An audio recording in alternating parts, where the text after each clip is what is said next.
Salut tout le monde, j'espère que vous avez la forme. Bienvenue dans ce nouvel épisode du Basscast.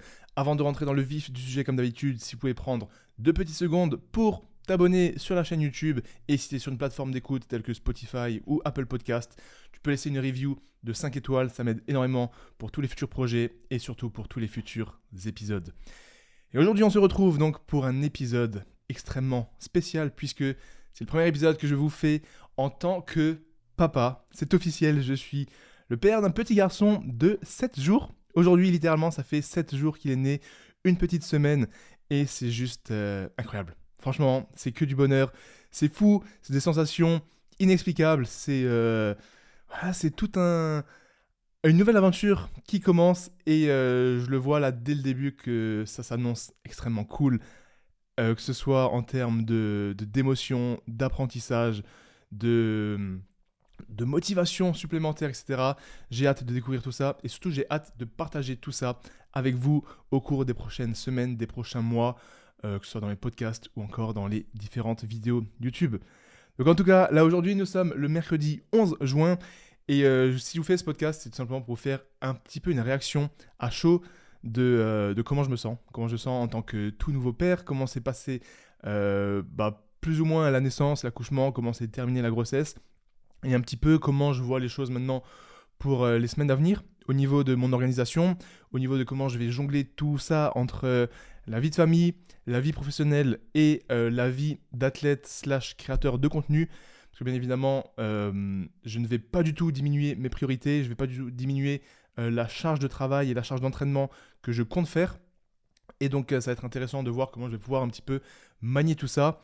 Et j'ai reçu beaucoup de DM sur Instagram de personnes qui sont devenus papas il n'y a pas longtemps, qui sont pères ou parents, vous pouvez être des mères aussi, mais il y a plus de garçons qui me suivent, mais que vous soyez parents d'un petit garçon ou d'une petite fille depuis plusieurs semaines, depuis plusieurs années même, ou même ceux qui se projettent et qui veulent le devenir, j'ai reçu beaucoup de messages sur comment je vais gérer tout ça, parce que c'est sûr que c'est compliqué de gérer et de jongler entre le sport, le travail, la vie de famille, et je pense que c'est surtout une question de priorité plutôt qu'une question de temps, mais on y reviendra un petit peu plus tard dans ce podcast. Donc là, comme dit, c'est une réaction à chaud et remettre un petit peu de contexte sur tout ça, puisque au cours de ces dernières semaines, plutôt derniers mois, tout s'est enchaîné extrêmement vite. Mais quand je vous dis extrêmement vite, j'ai rien compris à ce qui m'est arrivé.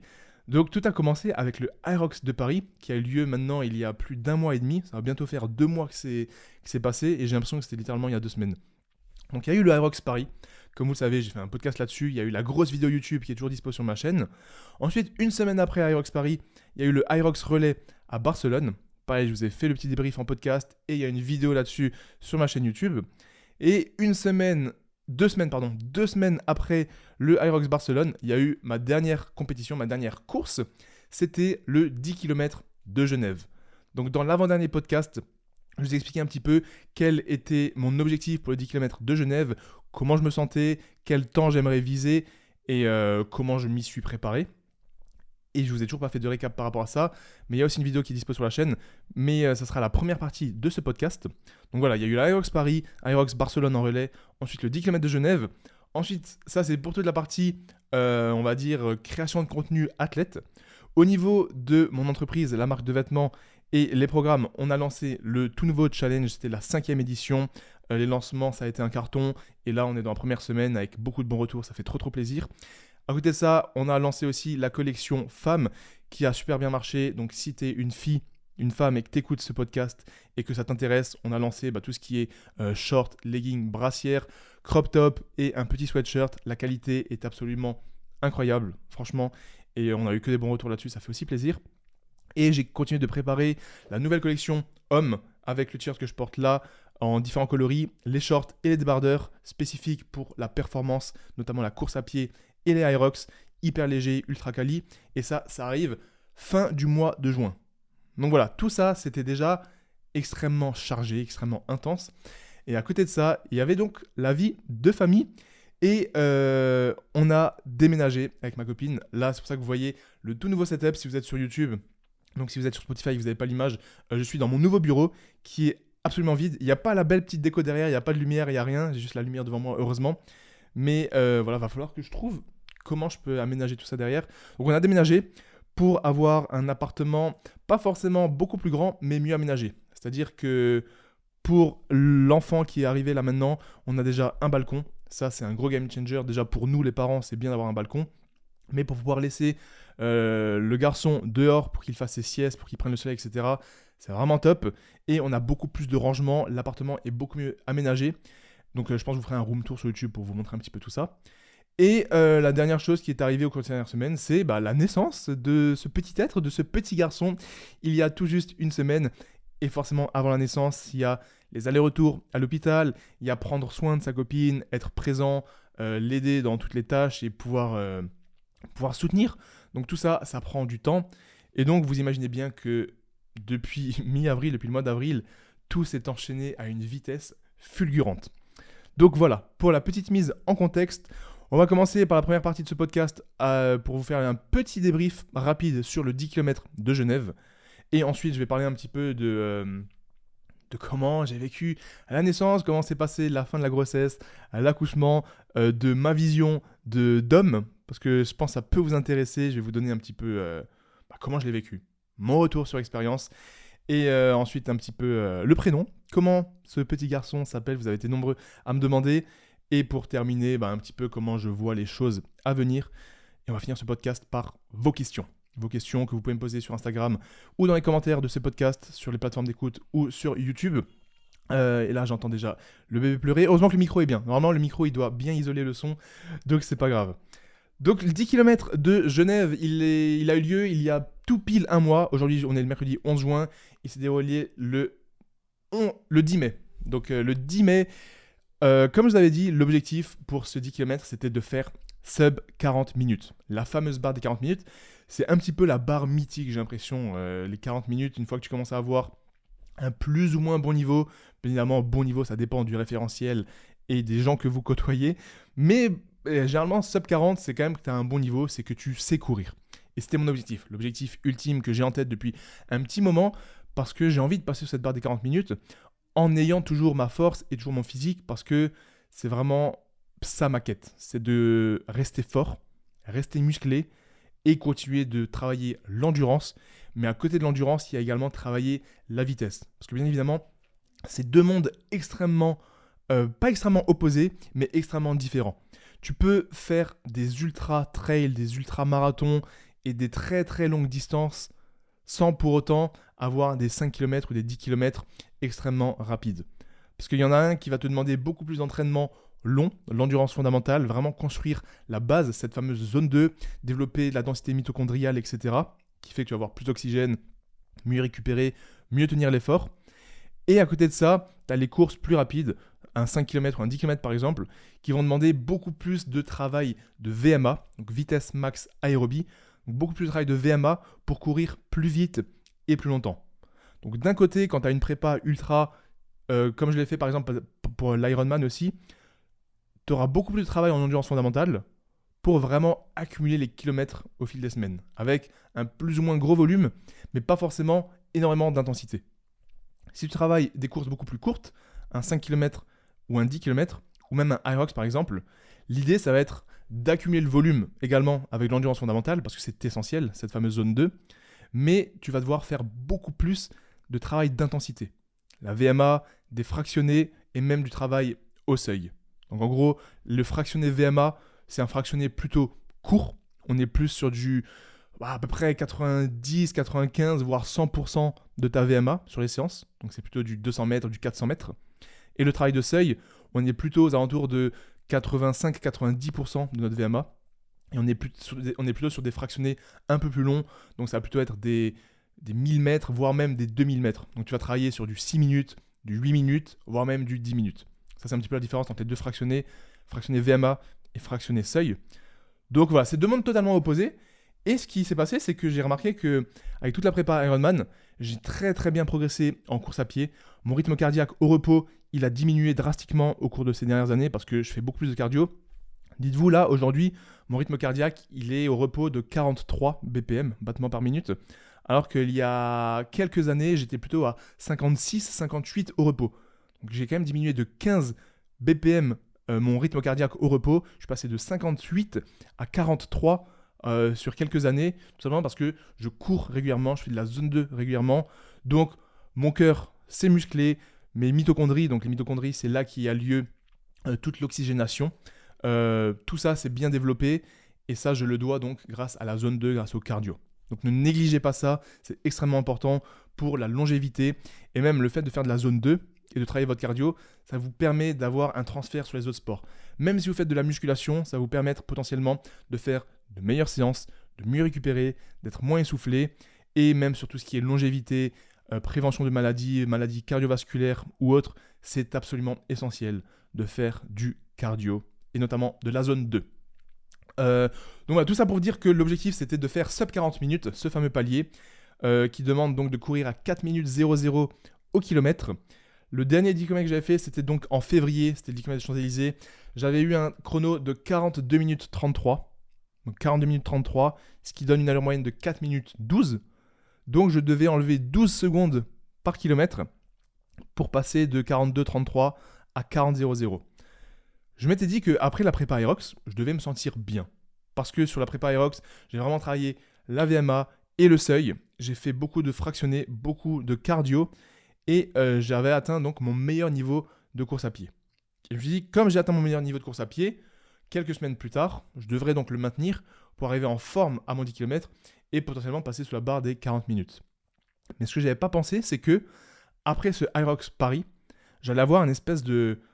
Pas un burn-out, je ne vais pas dire utiliser ce terme, mais j'ai eu une grosse phase où je sentais que j'étais fatigué. J'étais fatigué nerveusement, j'étais fatigué mentalement un petit peu au niveau de la motivation et je sentais que j'avais pas la même motivation à aller m'entraîner. Et je pense que ce qui s'est passé, c'est que début janvier, je me suis mis cet objectif Aerox Paris et j'ai travaillé pendant janvier, février, mars et avril, donc quasiment 4 mois complets pour arriver à cette échéance de Aerox Paris. Et que du coup, une fois que j'ai terminé, mon corps, subconsciemment, sans forcément le vouloir, il s'est un petit peu relâché parce que, en gros, j'ai atteint l'objectif. C'est comme l'année dernière quand tu fais l'Ironman. En fait, c'est des prépas qui sont tellement longues, tu donnes tellement d'efforts que tes focus, ta dopamine, elle est là pour cet instant T, pour ce jour J.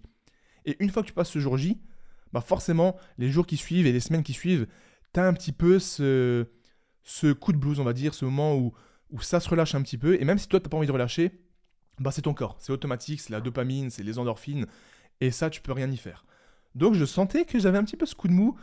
Semaine après Paris, il y a eu l'Aerox Barcelone en relais. Donc, heureusement, c'était un relais, donc ça va. Mais après, voilà, j'ai eu du mal vraiment à garder l'intensité, à garder beaucoup de run parce que je sentais un mélange de fatigue, un petit peu de baisse de motivation. Mais j'ai quand même fait le taf. Et ça fait que je suis arrivé aux 10 km de Genève, pas forcément préparé à 100% parce que vu que j'avais que 3 semaines depuis Paris, la semaine après Paris, c'était une semaine quasiment de repos pour me reposer. Donc il me restait que 2 semaines. Il y a eu la semaine de Aerox Barcelone qui était très intense. Et la dernière semaine, c'était la semaine avant le 10 km, c'est une semaine de deload pour se préparer à être en forme le jour J. Donc en fait, j'ai eu le deload, une semaine intense et de nouveau un deload. Donc ça fait que j'ai pas fait une vraie prépa 10 km. Et donc tout ça pour vous dire, voilà, toutes ces petites excuses font que je termine le 10 km de Genève en 41 minutes et 34 secondes pour une allure moyenne de 4 minutes 08 au kilomètre. Donc 1 minute 34 au-dessus du chrono que j'espérais. C'est quand même un PR, c'est quand même un nouveau record. Et je tenais à préciser que le parcours était très difficile. J'étais avec Dorian Louvet et Moustapha Salmi. Pour ceux qui les connaissent, c'est des coureurs pros qui ont un niveau exceptionnel. Et les deux, après, ils ont voulu me rassurer un petit peu. Ils m'ont dit non, franchement, le parcours était difficile. Donc, c'est pas sur ce genre de parcours que tu cherches normalement ta meilleure perf. Ceci étant dit, ça reste quand même des excuses. J'aurais potentiellement pu faire mieux. Mais sur ce jour J, sur ce parcours, j'avais pas le niveau nécessaire pour passer sous les 40 minutes. Et donc, j'ai fait 41 minutes 34. C'est quand même un PR. Donc, je suis quand même content de me dire que j'ai progressé, je me rapproche de cette barre des 40 minutes, surtout que j'ai conservé ma force. Là, j'ai toujours un gros bench, j'ai repris des tractions lestées. Physiquement, j'ai pas fondu, j'ai gardé ma masse musculaire. Donc, toute la programmation que je fais, toutes les structures que je fais depuis des mois et des années maintenant, je vois que ça paye parce que je progresse en cardio, je progresse en vitesse, tout en conservant ma force et mon physique. Mais je suis quand même un petit peu déçu parce que, je sais pas, je pensais qu'au fond de moi, j'avais quand même les 40 minutes. Mais comme dit, le parcours était compliqué et voilà. Ça n'empêche que le taf a été fait, j'ai tout donné. Et pour vous montrer un petit peu le récap de la course, en gros, vu qu'il y avait des montées, vraiment du 3e au 6e kilomètre, c'était une purge. Enfin, plutôt vers le 3,5 km jusqu'au 6-7e, il y avait une montée et la montée, elle était interminable. Et le problème, c'est que quand tu as des montées sur des endurances fondamentales, tu le sens moins parce que tu mets moins d'intensité. Mais quand tu as une montée sur une allure 10 km, vu que tu es beaucoup plus dans l'intensité, ça te tue. Et surtout comme moi, quand tu fais 85 kg avec un gros haut du corps, je peux te dire que les montées, ça pardonne pas. Et elles m'ont mis en PLS total. Honnêtement, que ce soit physiquement, au niveau des jambes, des ischios, des fessiers, même le haut du corps, j'avais mal, j'étais congestionné. Mais aussi niveau mental, ça m'a tué. Ça m'a mis une purge et franchement, je suis fier de moi de cette course parce que même si j'ai pas fait le temps, j'ai tenu du début à la fin. Et vraiment, je pensais à Made for Performance. Ce slogan, il trotte dans ma tête dès que je fais quelque chose. C'est Made for Performance, montre l'exemple. Toi qui écoutes ce podcast, je sais que tu vas m'écouter. Donc je dois tout donner pour vous qui me soutenez, pour moi qui essaye de montrer l'exemple. Donc voilà, j'ai rien lâché, même si c'était extrêmement dur avec les montées. Et ce qu'il y a, c'est que sur les 2 derniers kilomètres du parcours, enfin du 8e au 9e, après c'est de nouveau du plat sur le dernier kilomètre, il y avait une descente de fou. Vraiment, c'était une grosse descente. Donc là, tu peux lâcher les chevaux, tu peux dérouler. Mais le problème, c'est que tu es fatigué parce que c'est la fin de la course. Et tu as beau avoir une descente qui fait que c'est plus facile d'aller vite, ça compense pas les montées que tu as eues avant. Parce que la montée, elle te fait ralentir, elle te met un coup psychologique et elle te met un coup physique. Donc voilà, au niveau des allures, donc sur le premier kilomètre et le deuxième kilomètre, j'étais à 3,58 et 3,59. Ensuite, troisième et quatrième, 4,02 et 4,04 d'allure. Donc jusqu'au 4e kilomètre, j'étais bien. Franchement, j'étais en mode putain, je suis bien parti. Pour l'instant, je tiens l'allure. Et c'est là qu'il a commencé à y avoir la montée fatale pour Bazou, puisque le 5e et le 6e kilomètre, je les ai fait en 4,27 et 4,39. Et c'est là que voilà, j'ai complètement lâché. C'était impossible d'aller plus vite. Je m'accrochais au fait que, voilà, donne tout quand même, essaie de faire quand même un chrono. Mais franchement, 4,27, 4,39, quand tu vises un 4,00 d'allure, tu sais que la fin de la course, elle risque d'être compliquée. Ensuite, 7e kilomètre, il y avait toujours un petit peu de montée, mais un petit peu moins difficile. 4 minutes 11 d'allure, toujours bien au-dessus. Et c'est là ensuite, 8e, 9e, il y a eu de la descente. Donc 3 minutes 58 et 3 minutes 50. Là, je me suis dit, il faut que je donne tout. Chaque seconde que je peux gagner, c'est une seconde plus proche de mon PR et une seconde plus proche du 40 minutes. Donc 3,58 au 8e, 3,50 au 9e. Et le 10e kilomètre, c'était à nouveau du plat, mais j'étais complètement rincé. Je voyais que j'étais pas de toute façon à 40 minutes, à sub 40. Donc je termine le 10e kilomètre à 4,08 d'allure. Voilà, une course extrêmement difficile physiquement, extrêmement difficile mentalement, mais j'ai rien lâché. Et c'est ça l'essentiel, puisque je termine quand même avec un PR. C'est une belle expérience. Je l'ai fait aussi avec Eric qui m'a suivi et qui m'a dépassé sur les derniers mètres. Et il m'a dit, putain, heureusement que tu étais là, grâce à toi. Je voyais ta casquette jaune, d'ailleurs qui sort bientôt sur notre site, la casquette jaune. Il me dit, je la voyais, c'était un petit peu mon moteur. Je me suis dit, vas-y, Baz, il est là. Si c'est dur pour moi, c'est que c'est dur pour lui. Donc je vais pas lâcher. Mais voilà, c'était cool. J'ai rencontré beaucoup d'entre vous. Et encore merci à l'organisation pour la course de folie Generali Genève Marathon. C'était un week-end au top. Donc voilà, tout ça pour dire, content de la progression, mais pas du tout satisfait du chrono final. Mais la seule chose qui est bien, c'est que j'ai un nouvel objectif. L'objectif 40 minutes est toujours là puisque je ne l'ai pas atteint. Donc on le décale juste et je vais tout faire, tout ce qui est possible pour cette année 2025, faire un 10 km en sub 40 minutes. Je le dis là maintenant officiellement, je m'y engage envers moi-même et envers vous. 10 km sub 40 minutes en conservant le physique et la force, c'est pour cette année 2025 et c'est pour mon fils. Voilà, je vais le faire pour lui et c'est donc ce qui nous donne la transition pour la deuxième partie. Et là, on va parler un petit peu plus de le contexte actuel de papa. Bazou et papa, c'est officiel. Donc père d'un petit garçon, c'est un garçon pour ceux qui n'ont pas suivi. Il a tout juste une semaine, il est né il y a 7 jours, le mercredi 4 juin 2025 à 23h15 à peu près. après un accouchement qui s'est plutôt bien passé, du début à la fin. Le fils est né dans les meilleures conditions, en bonne santé, tout s'est bien passé. La mère aussi, ça s'est bien passé, elle allait bien. Là aussi, les deux vont bien depuis une semaine. On est resté 4 jours à la maternité. Et là, ça fait donc 4 jours qu'on est à la maison. Et c'est que du kiff, c'est que du bonheur. Tout le monde va bien, tout le monde est en bonne santé. On est heureux et c'est beau. Donc voilà, pour ceux qui se demandent, le prénom, c'est la première partie là de cette petite transition papa. Donc on va d'abord parler un petit peu du prénom. Ensuite, je vais vous dire comment s'est passée toute la grossesse, comment moi je l'ai vécu en tant que copain, en tant que conjoint, comment j'étais là. Ensuite, rapidement, l'accouchement, la naissance, comment j'ai géré ça, comment je l'ai ressenti. Et ensuite, l'aspect futur de cette nouvelle vie, avant d'attaquer vos questions. Donc le prénom de ce petit garçon, suspense, roulement de tambour, il s'appelle Alec. A-L-E-K. 1, 2, 3, 4, ouais, 4 lettres. Pourquoi Alec? Donc, petite explication, moi je voulais un prénom court, un prénom impactant, qui est pas compliqué à dire, pas compliqué à écrire, ni à prononcer. Si tu voyages, tout le monde comprend le prénom. Et je voulais un prénom court parce que je trouve que c'est tellement plus simple d'avoir un prénom court. Les gens le retiennent, c'est facile à prononcer pour eux comme pour toi. C'est facile à écrire, c'est pas trop long dans tout ce qui est démarches administratives, démarches en ligne futures. C'est cool, je pense, d'avoir un prénom court. Je voulais aussi un K dans le prénom. Pourquoi je voulais un K? Je vous avoue que je sais pas trop. Mais je trouve que tous les prénoms qui avaient un K pour les garçons, j'aimais bien. Donc fallait un petit peu combiner le truc de prénom court avec un K.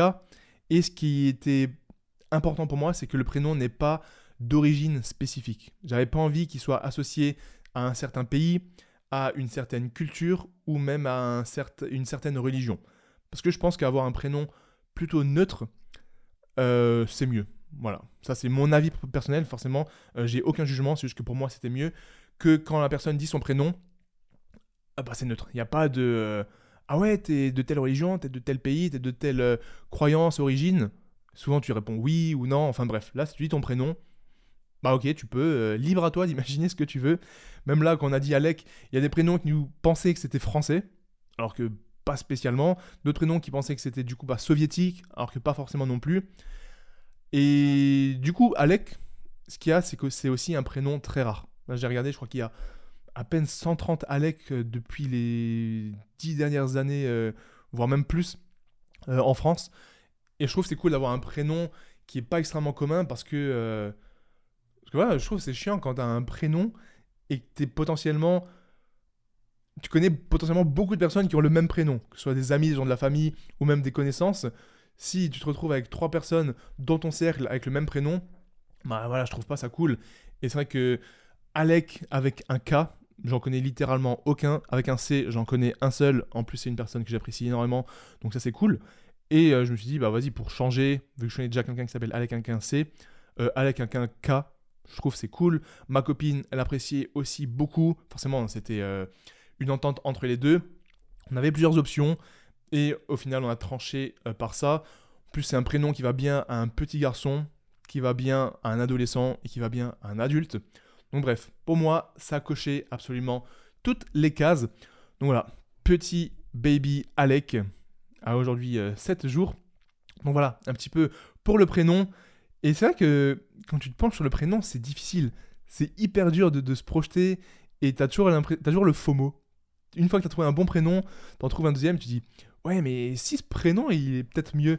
Alors qu'au final, ça change rien parce que tu sais que quel que soit le prénom que tu vas choisir, tu vas t'y habituer. Et c'est avec le temps que t'as l'impression que le prénom que t'as choisi, c'est le prénom parfait pour cette personne. C'est comme quand tu vois des acteurs connus, des footballeurs connus ou quoi, tu vois leur prénom ou leur nom, t'as l'impression que c'est un nom qui sonne trop stylé. En fait, c'est juste que t'es habitué et que cette personne, tu l'as toujours connue avec ce prénom. Donc voilà un petit peu pour le prénom. Petite gorgée de café avant de passer à la suite. Donc un petit peu la grossesse, comment ça s'est passé, comment j'ai vécu ça. Et parce que c'était quand même 9 mois, 9 mois longs, 9 mois intenses, 9 mois qui font que t'attends ce moment, tu te projettes, tu t'imagines des trucs. Et je vous avoue que certaines choses dont je m'imaginais, ça s'est pas du tout passé comme ça, depuis que là qu'on est rentré à la maison.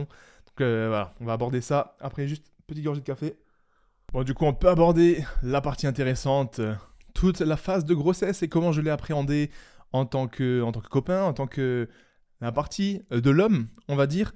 Euh, Faut savoir déjà que, je vais pas revenir dans les détails, elle m'avait annoncé ça, donc c'est arrivé fin septembre, début octobre. Je crois que c'était début octobre. Euh, Moi, je m'attendais pas à ce que on ait un enfant tout de suite. Je pensais pas qu'elle allait tomber enceinte aussi rapidement. Du coup, j'en avais parlé dans un des derniers podcasts que je vous invite à écouter si vous voulez un petit peu plus de contexte. Mais je me rappelle quand elle m'avait annoncé ça.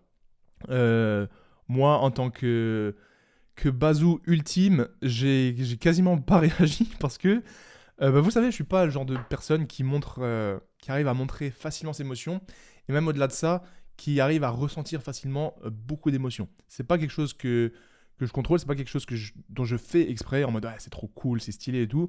Parce que depuis que je suis gamin, c'est comme ça. Et du coup, quand elle m'avait annoncé ça, j'étais vraiment un petit peu en mode ok. Voilà, j'abuse, mais c'était presque ça. Du coup, là, je me rappelle, elle était un petit peu dégoûtée. Donc, ça c'était pour l'annonce. Donc, c'était passé début octobre et j'étais un petit peu en mode ouais, je sais pas trop comment. Je voulais un garçon, enfin un garçon, je voulais un enfant. Je voulais un enfant depuis toujours. Je le voulais peut-être pas forcément. En fait, si je l'avais à 30 ans ou à 32 ans ou à 35 ans, ça m'est égal. Je sais que pour elle c'était important. Je sais que pour moi, euh, c'était un moment dans lequel ça me dérangeait pas forcément de commencer. Sinon, forcément, je l'aurais pas fait.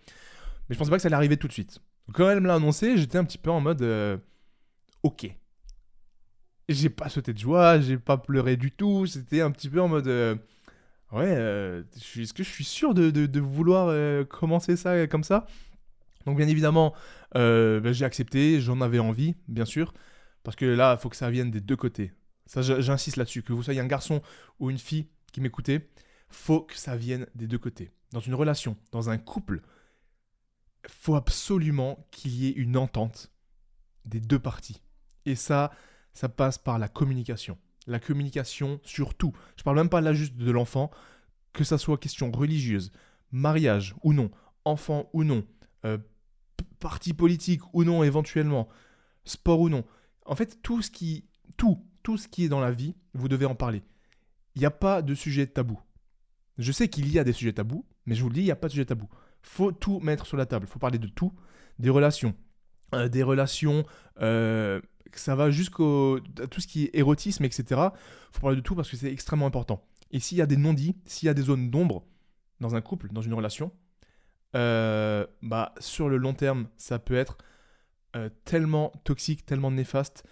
Et donc je vous invite vraiment à discuter de tout, à avoir des longues conversations avec votre conjointe, des conversations sur votre vie future, sur l'envie ou non d'avoir des enfants, si vous avez envie sur l'éducation, sur la politique, sur des sujets un petit peu plus tabous au niveau des relations érotiques, les relations sexuelles, etc. C'est extrêmement important. Vraiment, j'insiste là-dessus. Et moi, par exemple, dans mon couple, ça a tout changé quand on discute de beaucoup plus de choses. Et c'est pas vite fait avec un petit peu comment dire, avec un petit peu un frein, c'est vraiment tu parles de tout en rentrant dans les détails et des conversations longues et posées. Et surtout ta position toi, que tu sois un homme ou une femme, ta position en tant que conjointe, c'est d'être à l'écoute de l'autre personne. C'est d'avoir des discussions en étant ouvert. Tu peux pas imposer ton point de vue. Tu peux simplement donner ton point de vue et recevoir le point de vue de l'autre personne, mais tu peux pas imposer ton point de vue, tu peux pas imposer ta vision parce qu'on est tous différents. Et c'est là que la discussion est importante. Tu vas discuter de ce sujet avec ton conjointe, mais tu acceptes toutes les réponses, tous les points de vue que lui ou elle peut avoir. Parce que si tu entames une conversation avec ton prisme uniquement et que tu vois qu'en fait la personne d'en face, elle n'a pas la même vision sur ce sujet en particulier, tu peux pas te braquer. Parce que c'est justement tout ça l'essence de cette activité, de cet exercice, c'est de parler et d'accepter le point de vue de la personne en face et d'essayer de comprendre le point de vue de la personne en face et surtout de trouver un pied d'entente, un accord commun entre les deux. Et ça vaut dans les couples, mais aussi dans les relations amicales, avec tes amis, avec les personnes avec qui tu travailles au boulot. C'est de discuter, de trouver un sens, un accord commun, pardon, et de comprendre, essayer de comprendre pourquoi telle ou telle personne peut penser telle ou telle chose. Se mettre à leur place et essayer de voir, ok, pourquoi lui il peut penser ça, pourquoi moi je peux penser ça, et pourquoi moi je pourrais me tromper. Parce que si tu penses que ta vision c'est la bonne et que tu as toujours raison, je peux te dire que tu auras beaucoup d'ennuis dans ta vie future. Donc déjà par rapport à ça, et pourquoi je disais ça, donc c'était par rapport à la grossesse. Ouais, donc bien évidemment je voulais un enfant, elle aussi. Donc elle est tombée enceinte vers cette période-là, début octobre elle me l'a annoncé. Tout s'est bien passé, je vais pas rentrer dans les détails, parce que 9 mois c'est extrêmement long, mais toute la grossesse s'est bien passée, sauf le début on va dire, donc je peux pas forcément dire que tout s'est bien passé, mais en fait début décembre, il y a eu un hématome au niveau, je crois que c'était au niveau du placenta, et en fait ça fait que de début décembre à mars, donc pendant plus de 3 mois, elle pouvait pas faire d'activité physique, ni même marcher. C'est-à-dire que pendant 3 mois, elle devait rester littéralement à la maison. Et elle pouvait marcher, heureusement, mais pas beaucoup. C'est-à-dire que pendant 3 mois, elle devait faire genre maximum 1000-1500 pas par jour, ce qui est très peu. Mais heureusement, ça aurait pu être pire, elle aurait pu être alitée, parce que je sais qu'il y a des femmes qui, quand elles ont la grossesse, elles doivent être alitées complètement, même pas marcher, même pas se lever. Et ça doit être dur. Ça doit être dur physiquement, ça doit être dur mentalement. Là, nous, heureusement, même s'il y a eu l'hématome, elle pouvait marcher, donc elle pouvait se déplacer dans la maison, dans l'appartement, etc. Juste que quand on sortait, pendant 1 mois et demi, 2 mois, elle pouvait pas sortir du tout, elle n'avait pas le droit de marcher. Et vers la fin, elle pouvait marcher un petit peu plus.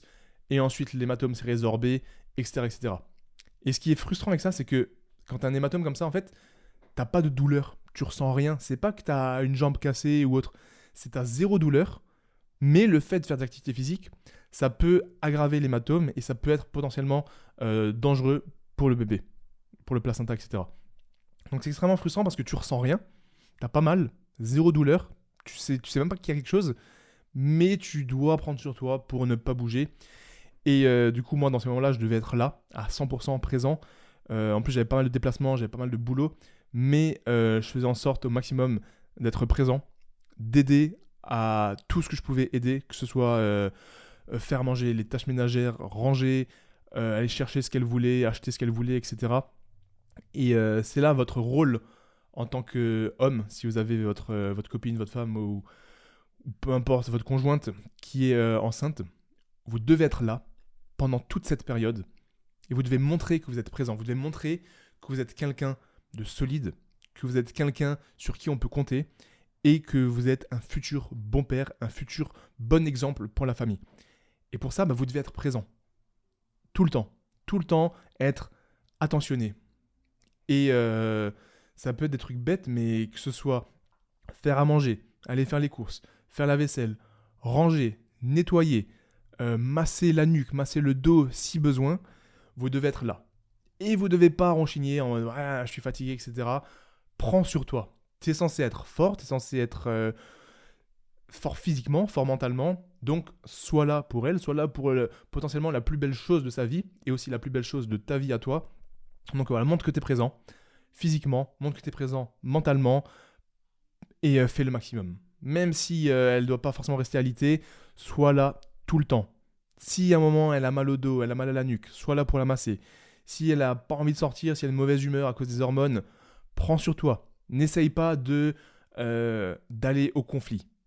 Dis-toi que les hormones, ça ne se contrôle pas. Surtout quand tu es une femme et en plus que tu es en grossesse, tu ne peux pas tout contrôler. Donc il va y avoir des pulsions, il va y avoir des envies, il va y avoir des moments d'énervement, des moments de fatigue. Toi, en tant qu'homme, tu dois prendre sur toi et tu dois être là.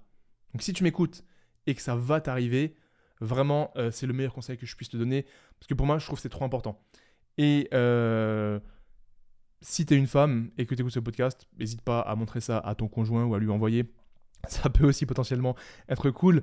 Mais voilà, il faut vraiment que ça aille dans les deux sens. Et pour pas qu'il y ait de conflit, pour pas qu'il y ait de tension, je pense que en tant qu'homme, tu dois être là pour aider, pour soutenir.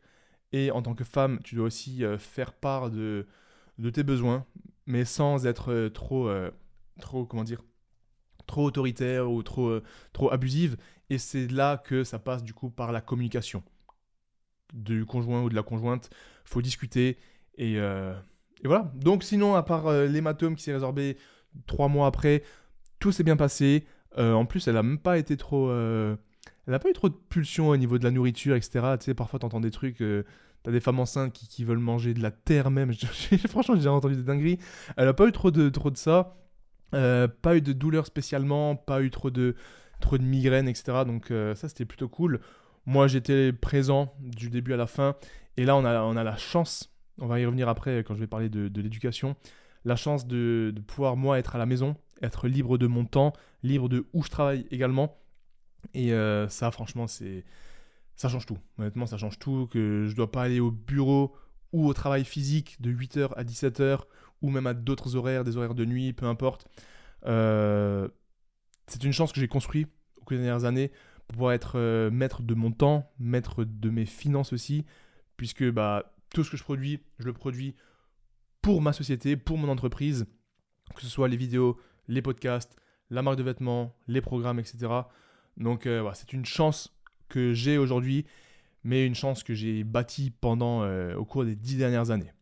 Voilà, 10 dernières années de sacrifice, bon, enfin même plus que 10 dernières années, de sacrifice, de travail, d'hésitation, de doute, de remise en question surtout, qui font qu'aujourd'hui, je peux profiter et bien évidemment, je travaille énormément, même là s'il y a le gamin à côté, mais je suis quand même à la maison, juste à côté de lui et d'elle, et ça, c'est magnifique. Donc je sais que si il n'y a pas tout le monde qui a cette chance, donc si tu as un boulot beaucoup plus prenant, que tu peux pas être présent tout le temps, bah, les moments où tu es présent, soit fais en sorte d'être encore plus présent pour elle, pour ta famille et pour soutenir. Même si c'est dur pour toi, mentalement ou physiquement, il faut prendre sur toi parce que c'est hyper important. Donc voilà, tout s'est bien passé du début à la fin. J'ai pas stressé, j'ai jamais stressé. On me demandait souvent ouais, comment t'appréhendes le gamin qui va arriver, enfin l'enfant qui va arriver. Et à chaque fois, je disais, bah, mec, je stresse pas du tout. Parce que c'est comme tout, c'est comme dans la vie de tous les jours. J'essaie de rester très stoïque, très terre à terre. Et je sais que tout arrive pour une raison. Et je sais que tout va arriver aussi pour une raison. Donc, je prends les choses comme elles le viennent, à bras ouverts. Et je vois sur l'instant T comment ça va se passer et comment je me débrouille. Donc, j'essaie de pas trop me projeter sur le futur. J'essaie de pas trop recenser le passé. Parce que de toute façon, le passé, tu peux plus rien y changer. Tu peux juste apprendre du passé pour les actions que tu vas mettre en place aujourd'hui. Le futur, pareil, tu peux utiliser le futur pour te mettre des objectifs, des motivations, etc. Mais pour changer le futur, c'est avec tes actions présentes d'aujourd'hui que tu vas avoir un impact. Donc voilà, j'essaie de toujours rester très terre à terre là-dessus et de ne pas stresser. Et franchement, ça marche plutôt bien. Ça me permet d'être relativement apaisé malgré les différentes situations qui peuvent être stressantes dans ma vie, avec le boulot, etc. Mais voilà, donc tout s'est bien passé. Juste une petite gorgée d'eau. Du coup, les mois passent, la grossesse continue, ma copine reste à la maison. Moi, j'enchaîne les déplacements, le travail, j'enchaîne les Hyrox. Et maintenant que je vous dis ça, j'ai l'impression que c'était carrément dans une autre vie. Franchement, enfin, il y a tout qui passe tellement vite. Et je dis, plus t'es occupé, plus le temps passe vite, c'est terrible. Donc tout se passe bien. Et ce qui était vachement frustrant, c'est que du coup, moi, je me déplaçais beaucoup, je voyageais beaucoup pour les divers projets, les diverses courses, etc. Et elle pouvait pas se déplacer. Du coup, elle pouvait pas voyager avec moi et nous-mêmes, on pouvait pas organiser de voyage, etc. Donc ça, c'était vraiment frustrant, vraiment chiant pour elle comme pour moi, mais surtout pour elle. Et ça fait que fin mars, à partir du moment où ça y est, elle pouvait continuer de bouger, elle pouvait pas forcément prendre l'avion tout de suite, évidemment, parce que on arrivait à la fin de la grossesse et tu commences à avoir des contre-indications. Donc ça fait que on voulait quand même faire un dernier voyage, un dernier petit déplacement ensemble avant qu'elle accouche. Parce que après, c'est terminé, on sera 3 et on sera plus jamais 2. Et donc ce qu'on s'est dit, c'est que là on est toujours à Tallinn pour l'instant, on est toujours à Tallinn en Estonie. Il y a un ferry qui va à Helsinki. C'est un ferry extrêmement simple, ça dure 2 heures, ça coûte 20 à 40 euros l'aller. Donc pour 40-60 euros, tu peux faire l'aller-retour Tallinn-Helsinki. En plus, le ferry, c'est royal, c'est vraiment très stylé. T'es comme dans un lounge, t'as des cafés, t'as des restaurants, tu peux te poser, c'est facile d'accès. Franchement, si vous avez l'occasion, que vous venez à Tallinn ou que vous visitez, parce que Tallinn, c'est vraiment une ville exceptionnelle. Vous pouvez aller à Helsinki, ça dure 2 heures. Je vais pas vous faire un débrief sur Helsinki parce que c'est une petite ville, première fois de ma vie là-bas, donc c'est en Finlande. Et on s'est dit, vas-y, on fait notre dernier petit voyage à deux à Helsinki parce qu'on n'y est jamais allé. Et c'est l'occasion facile de ne pas prendre l'avion, d'avoir seulement 2 heures de ferry. Donc c'est relativement simple pour toi, même si tu es au dernier mois de grossesse. Et donc le terme du bébé, c'était le 20 juin. Donc on est parti il y a quelques semaines. Et quand on est parti à Helsinki, c'était 4 semaines avant la fin de la grossesse. Donc un mois avant le terme, tu te dis normalement c'est relativement safe. Parce qu'on devait partir juste 2 jours. Enfin 2 nuits, donc 3 jours complets à Helsinki. On s'est dit normalement c'est littéralement safe. Donc on arrive à Helsinki. Premier jour on marche pas mal, on visite. Donc voilà, pas grand chose à dire sur Helsinki. C'est une ville sympa. Ça se fait en 2-3 jours maximum. C'est pas hyper beau. Franchement, je pense que le reste de la Finlande est beaucoup plus stylé que Helsinki en elle-même, c'est la capitale. Donc le premier jour, on marche pas mal. Et en fait, il faut savoir que quand tu arrives vers la fin de ta grossesse, plus tu marches, plus tu fais de l'activité, tu montes les escaliers, etc., ça peut provoquer l'accouchement. Ça peut provoquer les contractions, etc. Commencer à ouvrir davantage le col et tout. Donc premier jour, on marche pas mal. Le lendemain, matin, on marche, on retourne à l'hôtel. Et on devait rentrer le lendemain. Donc c'était la dernière journée. On rentre à l'hôtel, moi je me pose sur l'ordi, j'avais pas mal de taf. Donc je bosse. Ah, d'un coup elle vient, elle me dit qu'elle commence à avoir mal au ventre. Mais beaucoup plus mal que d'habitude. Genre vraiment des contractions qui font mal. Et là on se dit non, mais, enfin c'est chaud quoi. Donc on trouve un moyen d'aller à l'hôpital. Je crois que c'était une maternité ou un hôpital. Donc on arrive là-bas. On arrive là-bas vers 18h, 19h. Et là t'as la sage-femme qui nous dit bah vous allez accoucher dans quelques heures. Et là, nous, on se dit, mais attends, c'est chaud. Ils n'étaient pas sûrs. Donc, on fait des tests, on fait des contrôles, on écoute le cœur du bébé, on traque les contractions. Donc, on fait ça pendant 1h30, les tests. 1h30 après, ils reviennent. Ils disent, ouais, là, vous allez passer la nuit ici parce que vous allez probablement accoucher. Et là, on se dit, mais on n'a littéralement aucune affaire. On n'a rien. Et on se dit, mais enfin, relou, quoi. On n'a rien et c'était pas du tout prévu. En plus, on a prévu de rentrer demain matin et c'est que 2 heures de ferry. Donc là, on demande s'il n'y a pas moyen qu'on rentre quand même à l'hôtel et qu'on rentre à Tallinn avec le ferry. Mais ils nous disent que c'est beaucoup trop compliqué et il faut rester vraiment la nuit ici parce qu'on est sur le point d'accoucher. Donc là, on dit rien à nos proches, on dit rien à nos parents parce que c'est quand même pas sûr à 100%. Et là, avec ma copine, on se dit non, mais enfin, c'est quand même lunaire comme situation. Du coup, ce qui se passe, c'est qu'on passe toute la nuit à l'hôpital, dans une chambre. Moi, je dors littéralement par terre sur un petit matelas qu'ils m'ont ramené. Elle était sur le lit d'hôpital, donc ça va. Donc on passe toute la nuit à l'hôpital, c'est très bizarre. On se réveille à 7h du matin. Donc pendant toute la nuit, ils n'ont pas refait de contrôle, on devait juste attendre. Le matin, il y a le médecin qui vient. Ils nous disent que ça s'est un petit peu calmé les contractions, mais que le travail a potentiellement commencé et que ça peut arriver n'importe quand. Donc on explique qu'on a un ferry, c'est littéralement que 2 heures, et que même si elle commence le travail maintenant, l'accouchement il dure pas 20 minutes normalement, tu vois. Donc elle nous dit, moi ce que je vous dis, c'est le médecin, il nous dit, vous pouvez essayer de rentrer, mais gardez juste en tête que moi je suis obligé de vous dire qu'il y a un petit risque. Donc là on réfléchit un petit peu avec ma copine et on se dit franchement on préfère rentrer direct, être à l'appart, avoir toutes nos affaires, etc. Donc on prend le risque. Et en fait, c'était pas tellement un risque, je pense. On prend le ferry. Bien évidemment, on arrive 20 minutes avant le départ. Parce qu'après, le ferry était 2 heures plus tard. Donc, plus on attendait, plus il y avait des risques d'accouchement.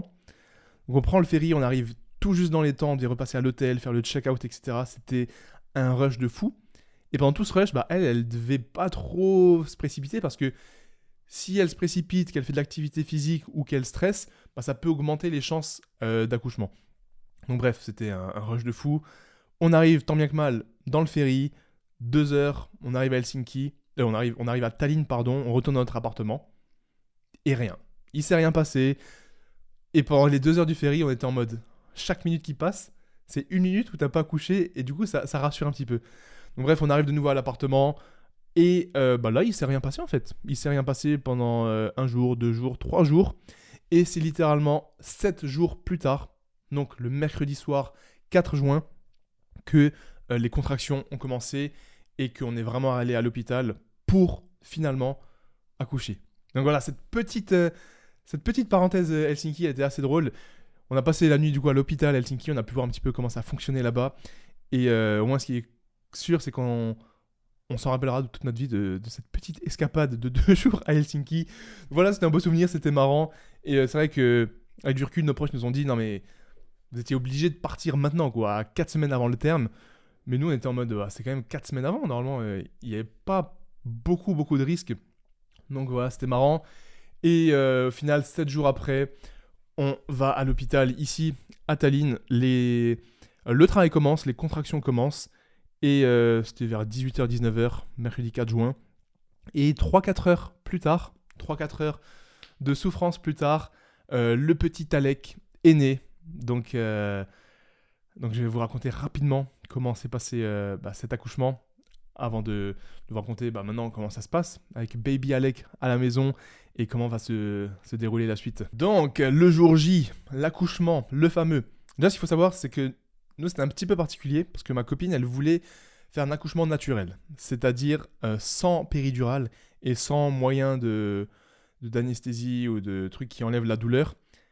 Et déjà, rien que ça, pour moi, je trouve que c'est un truc de fou. Pourquoi? Là, encore une fois, il n'y a aucun jugement. Chacune fait ce qu'elle veut. Mais c'est vrai que je trouve que l'accouchement naturel, si tu as envie de le faire, je trouve que c'est quand même stylé parce que tu mets pas en place des trucs chirurgicaux ou des produits que tu injectes, etc. Mais voilà, je pense pas qu'il y a une... Je sais pas s'il y a une différence directe ou pas, je m'y connais pas assez. Mais voilà, elle voulait faire l'accouchement naturel. Et maintenant que c'est fait, je me dis, mais respect de fou parce que c'est un truc de fou. C'est quand même un truc de malade. Et je l'ai vu pendant l'accouchement, mais en fait, ça doit faire tellement mal. Ça va être quand même une épreuve incroyable. Et voilà. Toutes celles, s'il y en a qui m'écoutent, qui ont déjà fait un accouchement naturel, franchement, respect à vous. Et respect à toutes celles qui l'ont fait non naturellement aussi, parce que c'est quand même quelque chose. Je pense que quand t'es une femme et que t'accouches, c'est quand même... On se rend pas compte, je pense, quand on est un homme. Mais voilà. C'est pour ça que je disais, il faut vraiment être là pour elle, pour la soutenir du début à la fin, pendant toute la grossesse, mais surtout pendant l'accouchement. Et c'est ça que j'aimerais rapidement vous raconter, c'est que quand on en parlait pendant la grossesse, moi j'étais en mode, je pense pas que je resterai pendant l'accouchement. Parce que j'ai pas forcément envie de voir ça ou d'entendre, etc., etc. Mais en fait, sur l'instant T, sur le moment, c'était même hors de question que je sorte et que je sois pas là pour l'aider, pour la soutenir, pour être là, pour lui tenir la main, pour la masser, lui masser la nuque, lui donner à boire, répondre à tous ses besoins. C'était même plus une option que je sois pas là. Et je trouve que c'est fou à quel point ça peut changer, à quel point ta perception des choses futures peuvent changer. Parce que moi vraiment j'étais en mode, je lui disais, ça te dérange si jamais moi je suis pas là? Enfin genre je serais là mais je serais en dehors de la pièce, etc. Elle me disait, je peux pas t'imposer ça, donc tu fais comme tu veux. Donc là encore on avait eu une discussion par rapport à ça. Et moi c'était plus ou moins clair que je serais là si besoin, mais sinon je serais pas forcément dans la pièce. Mais en fait ça s'est passé complètement différent, je suis resté là du début jusqu'à la fin pendant plusieurs heures à essayer de la soutenir, à l'encourager, à lui donner toute la force que je pouvais, à lui tenir la main, à lui masser la nuque, à lui donner à boire, remplir la gourde, etc. Et au final, c'était un moment de fou, et c'est un moment unique dans une vie, c'est un souvenir comme un autre. Et surtout quand tu es avec quelqu'un qui te soutient depuis toutes ces années sur tout ce que tu fais, si tu as quelqu'un qui te soutient sur ton travail, sur ton sport, qui t'encourage à tes compétitions, qui t'encourage dans ce que tu fais, qui t'aide à devenir une meilleure version de toi-même, faut qu'à l'inverse, toi, tu sois là dans un moment tel que un accouchement ou une grossesse. Parce que c'est complètement logique que tu dois lui rendre tout ça et lui montrer qu'elle le mérite et que toi aussi, tu es là pour soutenir, pour envoyer de la force et pour être là dans les moments les plus difficiles et les plus beaux moments de cette vie. Donc voilà, j'ai passé l'accouchement du début à la fin à ses côtés. C'était ouf. Elle a été hyper forte, c'était magnifique à voir. Moi j'étais là en mode, limite en mode Iron Man, Irox, let's go, lâche pas, genre franchement c'était marrant. Et à la fin d'un coup tu vois le bébé sortir, et ça c'était probablement le moment le plus difficile, que je raconte, le moment le plus étrange. Quand d'un coup tu vois le bébé sortir, encore avec le cordon, tu sais, voilà, faut le dire, hein, c'est quand même moche quand ça sort, moi, même si c'est mon enfant, je le dis haut et fort, c'est pas beau, il y a encore tout le sang, etc. Mais ça fait trop bizarre, tu te dis, mais attends, genre là, ça c'est à moi, genre c'est mon enfant.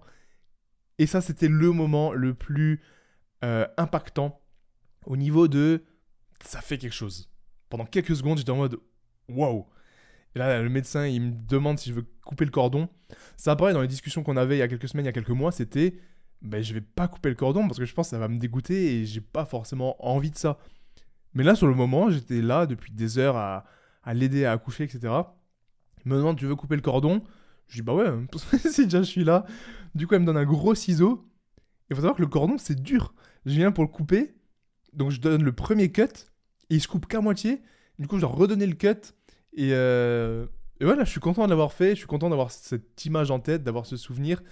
Et je me dis, si je l'avais pas fait, je pense que j'aurais été en mode ah, j'aurais peut-être dû le faire. Donc là, encore une fois, chacun est libre de faire ce qu'ils veulent. Je pense que pour des personnes, c'est plus compliqué que d'autres.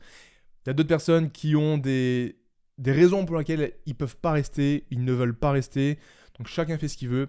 Mais moi, je vous le dis, si vous avez l'occasion d'être là du début à la fin, et même, pourquoi pas, de couper le cordon, faites-le, parce que c'est que des beaux moments, c'est que des bons souvenirs. Et je pense pas qu'il peut y avoir un regret de se dire « j'aurais pas dû le faire, j'aurais pas dû être là ». Alors qu'à l'inverse, il se peut qu'il y ait un regret de se dire peut-être que j'aurais dû être là ou peut-être que j'aurais dû le faire. C'est un petit peu ce truc, si vous écoutez mes podcasts tout le temps, vous savez, il y a les regrets d'omission et les regrets de commission. Les regrets d'omission, donc ça vient de omettre quelque chose, c'est quand on ne fait pas quelque chose. Et les regrets de commission, c'est les regrets quand on a fait quelque chose, commettre. Il faut savoir qu'on a toujours plus, voire on n'a que des regrets d'omission. Donc on n'a que des regrets de choses que l'on n'a pas fait et on n'a quasiment pas de regrets de choses que l'on a fait. Donc là, c'est pour ça que moi, j'ai décidé d'être là du début à la fin, de couper le cordon jusqu'au bout, de voir le bébé sortir et de voir directement ce petit Alec. Ils le prennent, ils le mettent directement sur la poitrine, le fameux pot à pot, extrêmement important pour le contact mère-fils, mère-fille, enfin mère-enfant. Ensuite, ils ont dû faire une petite procédure pour ma copine. Donc pendant 15 minutes, ils me l'ont donné à moi. Ils m'ont mis dans une pièce à part, j'ai dû me mettre torse nu pour continuer d'avoir ce pot à pot. Et là, pendant 15 minutes, j'étais tout seul dans une pièce avec un bébé de il a quelques minutes seulement. J'étais là, posé, et je le regardais. Il pleurait pas beaucoup, il pleurait pas. Enfin, quand il est sorti, il a pleuré, heureusement, parce qu'il faut, vous savez que c'est un signe vital, le pleur, les fameux signes Apgar. Donc il pleurait, bonne santé, la mère va bien, tout le monde va bien, c'est incroyable. Et là, je me retrouve dans une pièce, 15 minutes, seul avec lui. Et je le regardais, je me suis dit, mais ça, c'est mon fils, quoi. Ça y est, c'est mon fils, je suis papa. Et là, c'était quand même un moment bizarre, un peu un moment suspendu. Et j'étais là, je le regardais dans les yeux, il me regardait, il bougeait la tête, il découvre le monde. Et tu te dis, c'est quand même fascinant. Et là, pendant ces 15 minutes, je lui parlais. Je lui parlais de tout et de rien. Je lui parlais de ce qu'on allait faire avec ensemble plus tard, de ce qu'il allait faire avec sa maman, de comment il allait être fort, comment il allait avoir confiance en lui, comment je vais être là pour lui, pour le soutenir. Et c'est beau, et c'est là que ça commence du coup. Ensuite, maternité, bref, là, tout va bien. Entre-temps, quand on était à la matinée, je suis quand même allé faire mes séances, parce que j'avais le temps, mais j'ai pris le temps d'aller m'entraîner, faire séance de muscu, aller courir. On rentre à la maison, tout s'est pas bien passé, on avait la poussette, le siège auto, c'était marrant franchement. Et là, maintenant qu'on est à la maison, franchement, c'est que du bonheur. C'est fou comme tu peux ressentir quelque chose, tu saurais pas mettre des mots là-dessus, mais tu le vois, t'as trop envie de le prendre, t'as envie de parler avec lui, alors qu'il comprend pas ce que tu dis, mais c'est maintenant que tout commence, c'est maintenant que l'éducation commence. Et par rapport à cette éducation, j'ai envie de faire le maximum, tout ce qui est en mon pouvoir, pour lui donner la meilleure éducation possible. Bien évidemment, je pense qu'il y a des débats infinis sur l'éducation, mais moi, je pense honnêtement, ce qui est le plus important, c'est vraiment pouvoir lui transmettre une éducation qui fait que plus tard, il fera les bons choix.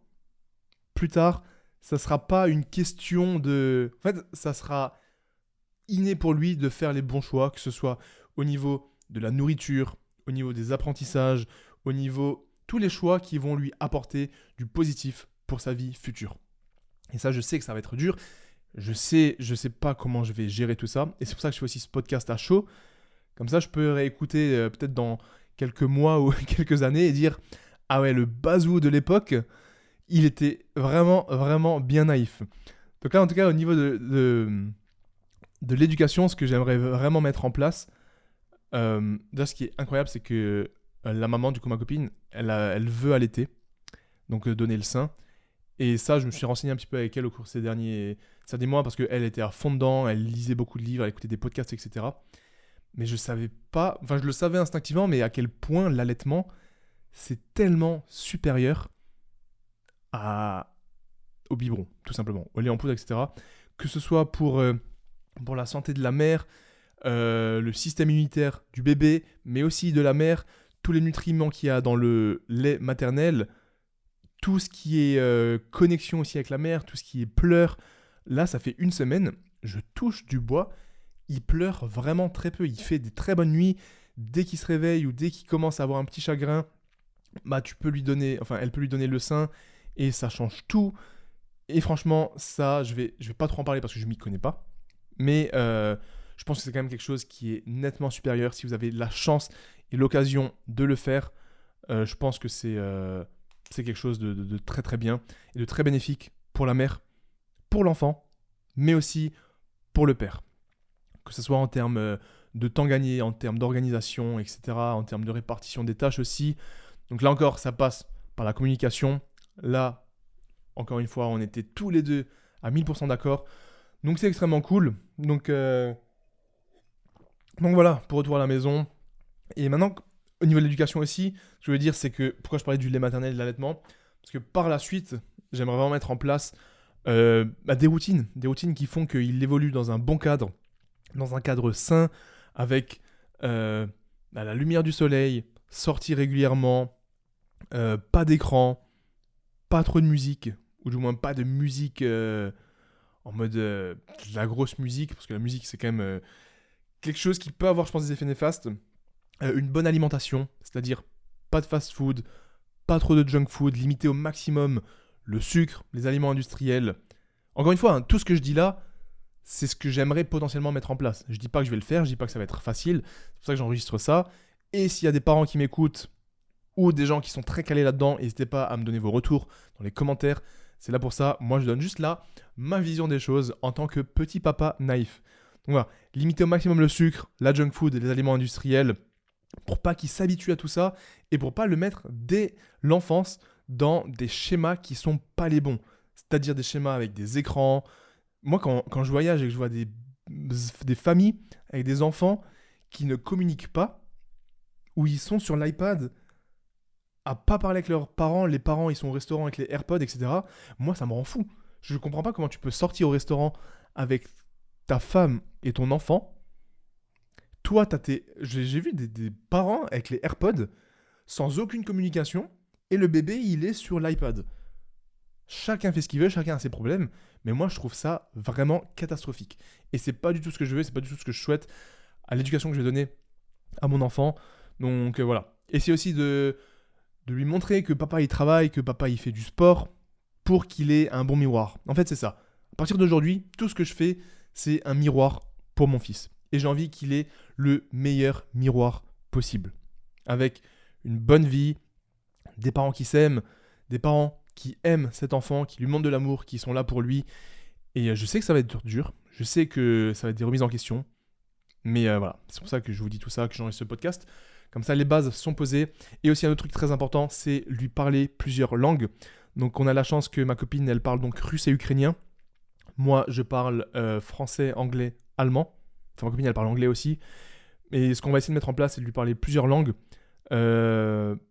pour que dès son plus jeune âge, il ait plus de facilité au niveau de tout ce qui est plasticité cérébrale, etc.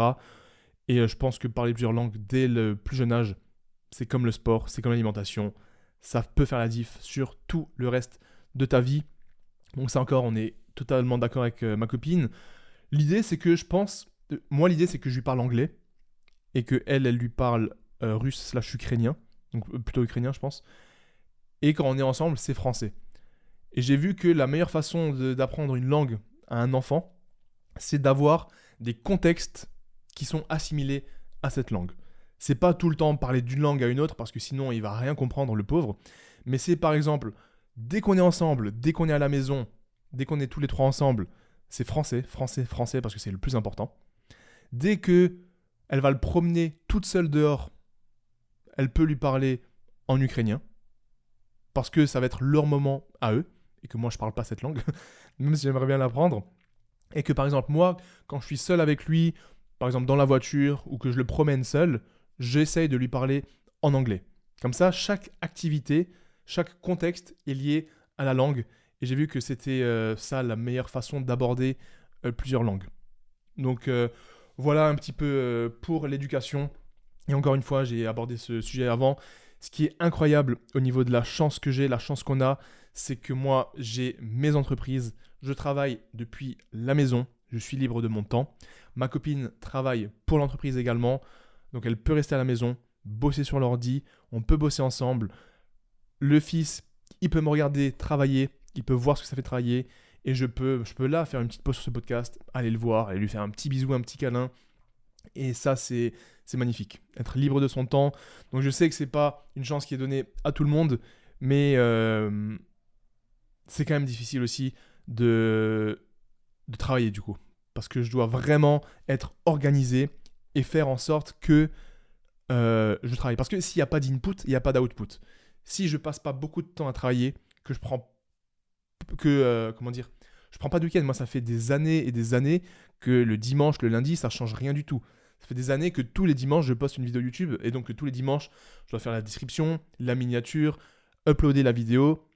Je suis en repas de famille, je sors l'ordi pour mettre la vidéo. On est en déplacement, j'ai toujours l'ordi pour gérer tout ce qui se passe. Donc voilà, ça fait des années que mes vacances sont jamais sans travail, que mes week-ends sont jamais sans travail. Mais c'est ce qui me permet aujourd'hui d'être aussi libre de mon temps et libre financièrement. Donc voilà, c'est une chance qui m'a coûté énormément de sacrifices et qui encore aujourd'hui me coûte énormément de sacrifices, énormément d'heures de travail. Je travaille 1000 fois plus, enfin j'abuse, mais je travaille beaucoup plus que 35 heures par semaine, parce que 1000 fois plus que 35 heures, ça fait 35 000 heures par semaine, c'est chaud. Mais voilà, je travaille énormément, tout le temps, toute ma vie, elle est faite pour mon boulot, toute ma vie, elle est faite pour Buzz Athletics.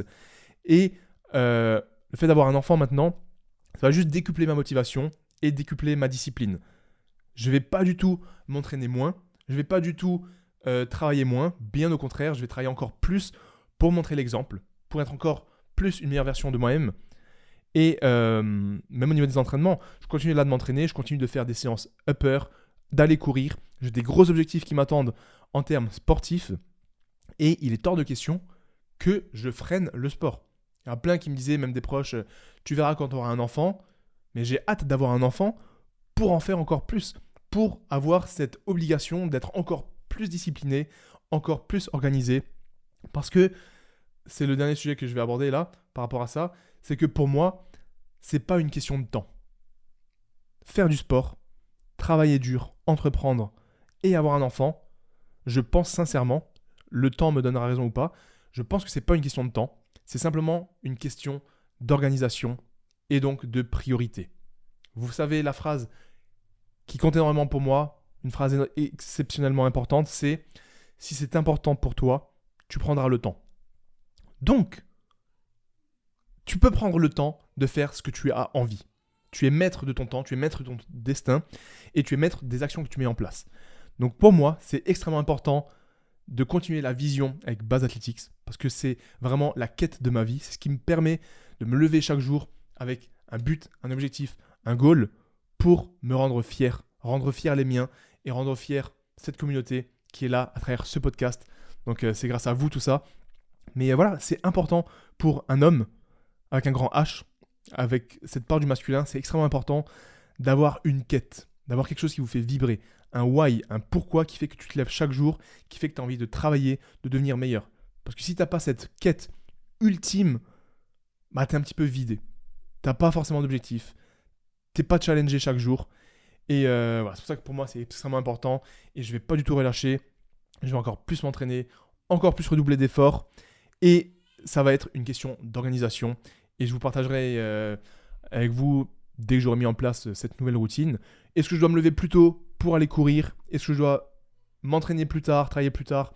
Je ne sais pas. Ce qui est sûr, c'est que tout sera organisé, tout sera cadré pour que je puisse mener à bien la mission avec Buzz Athletics, à savoir avoir la meilleure marque de vêtements pour la performance, pour vos triathlons, pour vos Irox.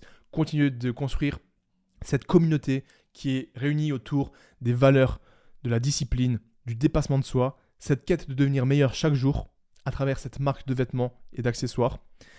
Et à côté de ça, prendre le temps pour continuer moi-même de devenir la meilleure version de moi-même, c'est-à-dire plus fort, plus musclé, plus rapide et plus endurant à travers les entraînements, et devenir une meilleure version de moi-même au niveau du mental, continuer de lire, d'apprendre, de m'instruire à travers des podcasts, des livres, des formations. Et la dernière chose, extrêmement importante, si ce n'est plus importante ou au moins de la même importance, continuer de bien gérer la vie de famille, d'être un bon père, de montrer le bon exemple pour ma copine, de montrer le bon exemple pour mon fils et de leur montrer que leur papa est là, leur papa travaille et que leur papa redouble d'efforts et qu'ils doivent faire de même pour ce fameux cercle vertueux. Donc voilà pour tout ça, petite conclusion, c'est un nouveau chapitre qui s'annonce absolument incroyable, riche en émotions, riche en apprentissage et c'est que le début. Ce podcast c'était la réaction à chaud d'un nouveau papa et bien évidemment il y aura plein d'autres podcasts là-dessus, plein de vidéos, des vlogs, des entraînements, comment je vais gérer tout ça. Donc si tu as des suggestions et que tu veux que j'aborde certains sujets parce que tu es un futur papa, une future maman ou que tu as déjà des enfants, etc., n'hésite pas à me les dire dans les questions. N'hésite pas à me les dire dans les commentaires ou sur Instagram, m'envoyer des DM, des mails. L'idée, c'est qu'à chaque fois, je réunis le max de questions dans un document. Comme ça, à chaque podcast, je peux récupérer des questions ou même faire des podcasts dédiés uniquement à des questions. N'hésite pas à me dire ce que tu veux dans les commentaires de cet épisode et je noterai ta question avec toutes les autres. Et c'est donc la transition parfaite. Pour la fin de ce podcast, je vais répondre à quelques-unes de vos questions rapidement, comme promis, pour continuer de vous aider à devenir meilleur chaque jour sur tous les domaines de la vie, avec mon expérience et avec mes connaissances. Et je profite rapidement pour te dire, si tu n'as pas encore mis 5 étoiles sur ce podcast ou si tu n'es toujours pas abonné, c'est le moment de le faire. Ça te prend littéralement 2 secondes. Ça me soutient énormément. Et voilà, toi, ça te prend 2 secondes littéralement. Et tu n'imagines pas quel point ça m'apporte beaucoup, beaucoup, beaucoup. Et bien évidemment, tu as toujours le fameux code BASSCAST sur toute la boutique Base Athletics pour toutes les nouvelles collections, les collections hommes, les collections femmes, les accessoires, les trifonctions, les sacs tactiques qui sont en train de partir de fou en ce moment. Votre soutien est monstrueux. La trifonction, franchement, c'est notre meilleur produit en ce moment avec le sac tactique. Vous faites tous des triathlons, des Ironman avec et je vois vos photos, c'est magnifique. Donc voilà, tu as le code BASSCAST qui te donne une très grosse réduction. C'est la meilleure réduction parce que ceux qui écoutent ce podcast, vous êtes les plus fidèles, vous êtes les meilleurs et voilà. Donc on est parti sur vos questions. Alors, who is Afik? Comment faire une sèche sans perdre de force? Donc les essentiels pour faire une sèche sans perdre de force. Laisse-moi réfléchir rapidement, je vais te faire juste une liste de bullet points. La première des choses à faire, c'est que tu dois continuer de t'entraîner en force. Forcément, pour ne pas perdre de force, tu dois continuer de faire de la force. Donc garde des séries de 3 à 6 répétitions. Ça te permet de mettre lourd, ça te permet donc de bosser le système nerveux. Et donc c'est en bossant le système nerveux avec des charges lourdes, donc une grosse intensité, que tu vas garder ta force. Donc des séries de 3 à 6 répétitions. Ensuite, sur toutes tes séries de travail, garde une grosse intensité pour continuer de stimuler l'hypertrophie, le système nerveux et te permettre de progresser. Avoir une bonne intensité, ça veut simplement dire t'entraîner proche de l'échec. Donc même si tu es en sèche, même si tu ne manges pas beaucoup et que tu as baissé tes calories, fais en sorte que chacune de tes séries de travail, toutes tes séries de travail soient proches de l'échec. C'est-à-dire à 1 ou 2 reps de l'échec. Ensuite, pour être sûr de ne pas trop perdre de force, sois sûr de ne pas trop baisser tes calories d'un coup, sois progressif, donc diminue tes calories chaque semaine. Parce que si tu baisses d'un coup trop tes calories, ton corps ne va pas suivre et ta force ne va pas suivre. Et le dernier conseil que je peux te donner, c'est garde le maximum de tes glucides autour de ton entraînement et surtout avant l'entraînement et peut-être pendant l'entraînement. Ça va te permettre d'être le plus productif, le plus performant lors de tes séances. Et si tu as plus de glucides et que tu es plus performant, tu seras plus apte à garder ta force. Ensuite, on a Pierre Wazana qui me demande comment s'organiser quand on a un boulot très chronophage. J'ai pris cette question parce que elle revient un petit peu avec ce que j'ai dit avant. La réponse, c'est tout simplement l'organisation, les priorités. Et je vais te rappeler cette petite citation. Si c'est important pour toi, tu prendras le temps. Du coup, ouais, c'est vraiment pour moi une question d'organisation.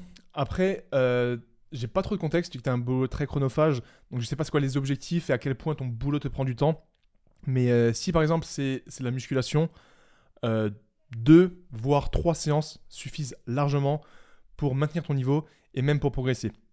Pareil en course à pied, 3 runs, voire même 2 runs te suffiront à maintenir ton niveau et à très bien progresser. Donc je pense pas qu'il y ait vraiment des personnes qui n'ont pas le temps de faire 2 séances, voire 3 séances par semaine. Et généralement, quand on n'a pas le temps, c'est pas qu'on n'a pas le temps, comme je disais avant, c'est qu'on n'est pas organisé ou qu'on a un problème de priorité. Et donc, ce qu'il faut au niveau de l'organisation, c'est vraiment que tu te fasses un plan d'action et que tu saches exactement où tu vas et quand tu vas faire tes choses. Fais-toi vraiment un emploi du temps sur toute ta semaine avec tes heures de boulot quand tu travailles, parce que ça, normalement, c'est des choses qui sont fixes. Et regarde les créneaux que tu as de libre. Une fois que tu as les créneaux de libre, tu vas mettre les choses qui sont prioritaires pour toi. Tu vas commencer par les choses les plus prioritaires. Donc ça peut être passer du temps avec ta famille, t'entraîner ou faire de l'argent ou bosser davantage. Là, ça dépend de chacun des priorités. Il y a des gens qui préfèrent faire de l'argent que d'avoir une vie de famille pour le moment. Il y a des gens qui préfèrent s'entraîner que de faire de l'argent. Il y a des gens qui préfèrent passer du temps avec leur famille que s'entraîner. Chacun a des priorités différentes. Donc ce que tu fais, c'est que tu prends ton emploi du temps, tu regardes ce qui est prioritaire pour toi, tu prends le plus prioritaire, tu le cases dans la semaine en fonction du temps que tu aimerais y allouer. Si c'est 2 heures, 4 heures, 6 heures par semaine, et tu cales ça dans ta semaine. Ensuite, tu prends la deuxième chose la plus prioritaire, tu la cales et tu regardes tu regardes tout ce que tu peux caler dans tes journées. Forcément, si tu as beaucoup de priorités, ou du moins s'il y a beaucoup de choses que tu aimerais faire, tu ne pourras pas tout caser. Tu ne pourras pas être le plus rapide, être le meilleur en tennis, être le plus riche avec 5 enfants et voyager. C'est pour ça que tu dois choisir tes priorités, parce que vu qu'on ne peut pas tout faire, c'est là qu'il faut choisir les priorités. Et en faisant ça, ça va te permettre d'avoir un emploi du temps avec un plan d'action clair et précis, peu importe le boulot que tu as, s'il est très chronophage ou pas. Un livre que je peux te conseiller, c'est un livre qui s'appelle The One Thing de Gary Keller, je crois. J'ai lu, il était très bien. Et en fait, The One Thing, c'est la chose pour laquelle tu aimerais faire, c'est la chose la plus prioritaire. Et il t'explique un petit peu comment gérer ton emploi du temps. Et il te dit que dans ta semaine, tu alloues des créneaux à cette chose, donc ce One Thing, et que ce créneau, c'est ton non négociable. Donc mets en place dans ta semaine des non négociables, donc que ce soit l'entraînement, la vie de famille, faire de l'argent, entreprendre, ton business. Tu mets ce créneau non négociable et c'est ton non négociable. Quel que soit le restaurant qu'on te propose, la sortie qu'on te propose, l'invitation que tu reçois, sur ce créneau-là, tu ne peux pas. Tu n'es pas dispo, c'est ton one thing, tu es obligé de faire ça. Donc voilà un petit peu mes conseils par rapport à ça. Et si vraiment tu manques de temps, tu peux gagner du temps, entre guillemets, en te couchant un peu plus tard ou en te levant un petit peu plus tôt. Mais ça, c'est vraiment les cas extrêmes, je pense. Manara Loris, tu peux nous partager ta séance upper du moment. Donc en ce moment, comme je vous l'ai dit, je fais beaucoup de séances upper. Ça m'évite de faire push-pull ou de faire push-pull upper. En fait, en faisant des séances upper, je gagne tout simplement du temps. Ce que je fais en ce moment, je suis retourné vraiment au basique, à savoir 4 exos principaux dans ma séance upper. J'essaie de faire 2 exos de poussée et 2 exos de tourage. Donc moi, une séance upper, c'est 2 tirages, 2 poussées. Et en fonction du temps que j'ai, j'ajoute biceps, triceps en fin de séance. Donc au niveau des exos de poussée, je fais du développé couché, du développé militaire ou du développé incliné, halter ou barre. Ça, généralement, c'est mes classiques. Au niveau des exos de tirage, là, j'ai repris les tractions lestées en ce moment. Comme ça me permet de faire un exercice bien complet et de retravailler le grip, la poigne, les biceps, le dos. Parce que pour moi, les tractions lestées, c'est vraiment un exercice de folie pour l'ensemble du corps. Donc, traction lestée et du rowing bûcheron ou du rowing pendlay, donc à la barre, rowing barre buste penché. Ça, c'est mes classiques en ce moment pour le dos. Donc, pour les pecs, développé couché, développé incliné. Pour les épaules, développé militaire. Et pour le dos, traction lestée et rowing bûcheron ou barre. Et ensuite, pour terminer, de temps en temps, je fais biceps, triceps, classique curl marteau et extension triceps. Carlo 47, pas trop en manque de sommeil avec l'arrivée du bébé. Donc non, comme j'ai dit avant, je touche du bois depuis qu'on est rentré à la maison et même à la maternité. Le petit Alec dort très bien. Et même toute la journée, il dort bien. Quand il est réveillé, il regarde partout. On peut jouer avec lui, il nous fait des petits sourires. C'est vraiment magnifique. Je passe du temps, je parle avec lui. On est vraiment avec lui et c'est incroyable, il dort bien. Là, par exemple, cette nuit, j'ai fait une nuit pleine.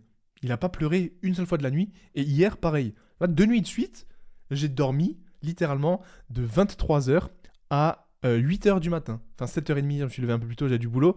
Mais incroyable. Il se réveille toutes les 2-3 heures la nuit parce qu'il a faim. Du coup, ma copine a pu lui donner le sein. T'as pas besoin de te lever, aller chauffer le biberon, lui donner le biberon, etc.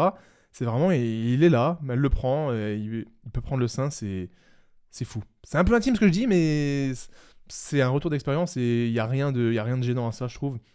Donc voilà, il fait des très bonnes nuits, il pleure pas beaucoup, je touche du bois, c'est un amour, c'est un ange et c'est magnifique. Franchement, c'est magnifique et j'ai trop hâte de le voir grandir, de le voir évoluer et c'est beau. Donc, dernière petite question de Reset Laurent, combien de courses par semaine et combien de muscu par semaine? Donc là, l'idée pour moi, c'est de faire 2 séances de muscu minimum par semaine, à savoir 2 uppers.